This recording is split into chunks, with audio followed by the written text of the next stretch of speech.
আর মাত্র কয়েকটা দিন, তারপরেই হবে প্রতীক্ষার অবসান। দীঘায় জগন্নাথ ধাম যে সাংস্কৃতিক কেন্দ্র, তার মেন মন্দির উদ্বোধন হবে। কিন্তু মজার বিষয় হলো, পুরীর মন্দিরের অনুকরণে যে দীঘায় জগন্নাথ মন্দির তৈরি হলো, সেই মন্দিরে কি পুরীর মন্দিরের মাথায় যেরকম পতাকা থাকে সেই পতাকা থাকবে? কারা পতাকা তুলবেন, কারা পতাকা নামাবেন, রোজ এই যে একটা কাজ, এই কাজটা কারা সম্পূর্ণ করবেন? পুরীতে যারা পতাকা তোলেন তাদের হচ্ছেন চোল বংশের তারা সদস্য, তাদেরকে অনেকে গরুর সেবকও বলা হয়। তা পশ্চিমবঙ্গে কি গরুর সেবক আছে? নেই। চোল বংশের কেউ আছেন? হয়তো নেই। যারা পতাকা তুলতে এক্সপার্ট তাদেরকে বিশেষভাবে প্রশিক্ষণ দেওয়া হয়। কিন্তু আমাদের রাজ্যের মুখ্যমন্ত্রী মাননীয়া তিনি ইতিমধ্যে উড়িষ্যার পুরীর মন্দিরেরকে জানিয়েছেন যদি সেখান থেকে কাউকে পাঠানো যায় এই কাজ করার জন্য। যাই হোক, পুরীর মন্দিরে যে পতাকা ওড়ে সেই পতাকার দৈর্ঘ্য কত? সেই পতাকার দৈর্ঘ্য কি ছোট হয়ে গেছে? তাহলে দীঘায় যে মন্দির হবে সেই দীঘার মন্দিরের পতাকা কত বড় হবে, কি তার সাইজ হবে, আমরা কেউ কিন্তু এখনো পর্যন্ত জানি না। কিন্তু আমরা অনেকে শুনেছি পুরীর মন্দিরের পতাকা হাওয়ার বিপরীতে ওড়ে। কেন ওড়ে? বিজ্ঞানের কাছে উপযুক্ত কোনো যুক্তি নেই। আমার মনে হয় এর পিছনে কোনো আধ্যাত্মিক কারণ হতে পারে।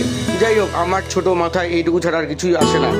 কিন্তু তথ্য বলছে 1993 সালে যখন অভিনেতা সঞ্জয় দত্ত টাটা আদালতে বন্দী, টাটা আদালতে তার কেস চলছে, তার পিতা সুনীল দত্ত শেষ 151 ফুটের একটি পতাকা পুরীর মন্দিরকে দান করেছিলেন ছেলের মঙ্গল কামনায়। সেই মঙ্গল কামনায় যে পতাকা 151 ফিটের পতাকা লাগানো হয়েছিল পুরীর মন্দিরে, তারপর থেকে পুরীর মন্দিরে নতুন করে আর অত বড় পতাকা লাগানো হয়নি। তাহলে পুরীর মন্দিরে শেষ যে সব থেকে বড় পতাকা লাগানো হয়েছিল তার দৈর্ঘ্য ছিল 151 ফুট। কিন্তু বর্তমান সময়ে আর্কিওলজিক্যাল সার্ভে অফ ইন্ডিয়ার তরফে যে সাজেশন দেওয়া হয়েছে পুরীর মন্দিরকে, সেখানে এত বড় পতাকার কোনো জায়গা নেই, সেখানে ছোট আকারের পতাকা লাগানো হয়। তাহলে পুরীর মন্দির যদি তার পতাকা ছোট করে দিয়ে থাকে, দীঘার মন্দিরে পতাকার সাইজ কি হবে? কি হবে? পুরীর পতাকার মতো কি রং পাওয়া যাবে দীঘার জগন্নাথ মন্দিরে?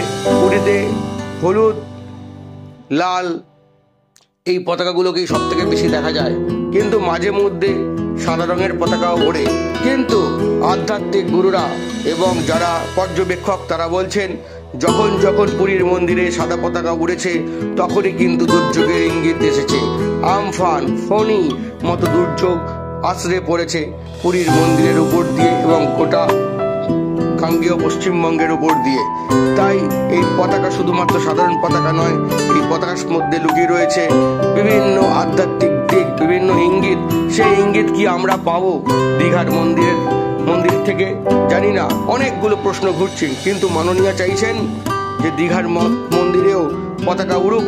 সেই পতাকা যারা লাগাবেন বা রোজ চেঞ্জ করবেন, পুরীতে যেরকম রোজ পতাকা চেঞ্জ হয় দীঘার মন্দিরেও পতাকা চেঞ্জ হবে।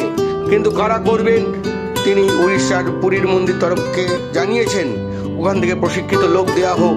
এবার দেখা যাক, সময়ের জন্য আমাদের অপেক্ষা করতে হবে। আপনারা দেখছেন Sanjeev with live YouTube channel.